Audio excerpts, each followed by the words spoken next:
£100 million, that's how much the UK government just threw into the channel, hoping it'll somehow grow legs, walk to Calais and stop the boats. Let's be clear, this isn't a border security plan. It's a taxpayer-funded delusion, sold with the glossy sheen of crackdowns and joint task forces, but at its core, it's just more money handed to France like we're tipping a bouncer who already let everyone in. This is year 4 of Stop the Boats. What do we have to show for it?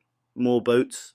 Bigger boats, sometimes inflatable death traps carrying families, sometimes rubber dinghies held together with duct tape and desperation. The government's solution? Pay the French again. 500 million handed over in the last few years, and guess what? The boats are still coming.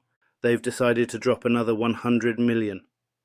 Because apparently lighting taxpayer money on fire is the only border policy that gets bipartisan support.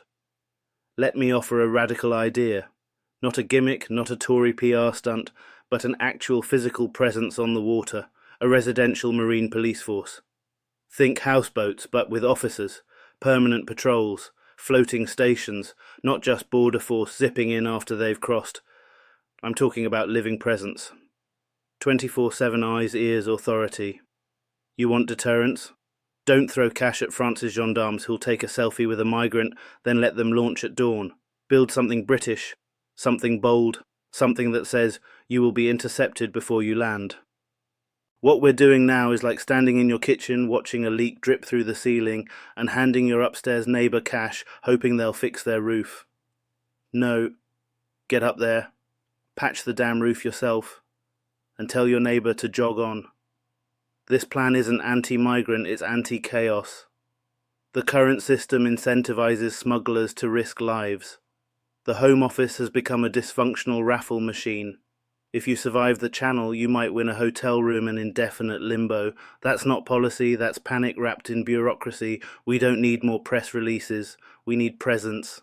And frankly, spending 100 million on more joint operations with a nation that clearly doesn't care is insulting to every British taxpayer. Here's the truth they won't say out loud. France is incentivized to let them come. The moment they're in British waters, they're our problem. And France, like the savvy divorcee they are, just keeps collecting the alimony payments while we raise the kid. Enough. Let's invest that 100 million into a new division of marine enforcement, recruit, train and base them at sea. Let them live where the crisis unfolds. Equip them, fund them properly.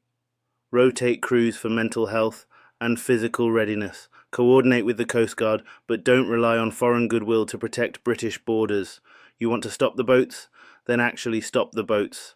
No more fences on land. The boats are not coming through Dover on rollerblades. They're coming via the Channel, so meet them in the water, not with drones and data analysts, but with real human authority, face to face, boat to boat, because this 100 million plan, it's not a plan. It's a bribe with a press release attached. So here we are. 100 million lighter, 0 boats stopped, and France somewhere in the distance, rubbing its baguette-filled hands together, whispering, "Merci les idiots." Meanwhile, the British taxpayer is stood on the shore, binoculars in one hand, empty wallet in the other, wondering why throwing money across the Channel isn't stopping the tide. Shocker. But who needs logic when you've got legacy politics and performative crackdowns? It's theatre. The same old Punch and Judy show, except this time Punch is asleep, Judy's filing expenses, and the boat just sailed right past them both. If only we had the courage to do something actually radical. Like houseboat cops, like patrol crews that don't clock off at 5 p.m, like a plan that didn't involve donating taxpayer money to France's Coast Guard retirement fund. Until then, I'll be watching the waves roll in, and so will you, because nobody in Westminster is. This is Nubian Narrator News, and if the Channel had a loyalty card, the UK government would have earned a free coffee and a croissant by now. Wake up, we've been asleep far too long.